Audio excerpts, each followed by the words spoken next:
We try to structure basic assumptions in three main areas.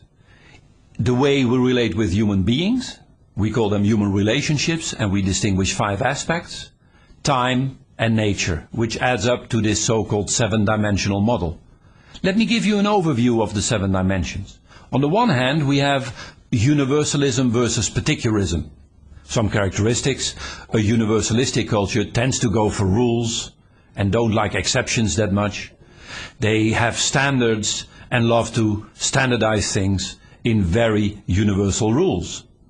On the other hand, we have particularistic cultures who say, hey, yes, I know there is a rule, but I like the exceptional case, so let's go around the rule. Those cultures are characterized by more flexibility. A second dimension of culture, still in the human relationships, is our relationship with the group. Individualism versus collectivism or communitarianism.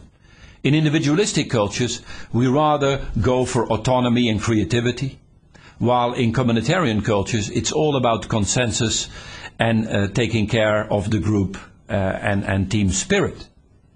A third dimension is how we express emotions. Are we rather neutral or affective? Neutral cultures inhibit their emotions, don't show them, while affective cultures do. A fourth dimension is called specific versus diffuse. It's perhaps a more difficult one. In a specific culture, people tend to relate to each other around very specific objectives. It's very clear why you're married, tax deduction. A diffuse culture, much more difficult to access, but once you're in, you have a relationship where you share everything. The marriage is about love. A fifth dimension is what gives people status. On the one hand, we have achievement-oriented cultures. Everything is done and based on what you do, your performance. On the other hand, we have ascribed cultures where status comes from who you are. What is your background, your family? Are you male or female, young or old?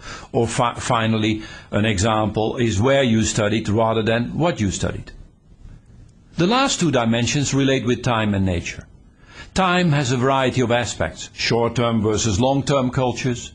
Are you rather past, present or future-oriented?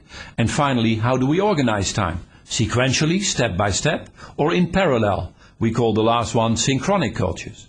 Finally, we have this wonderful dimension of how we relate to nature. Do you like to control nature? We call that internally controlled cultures. Or is nature controlling you? Externally controlled cultures.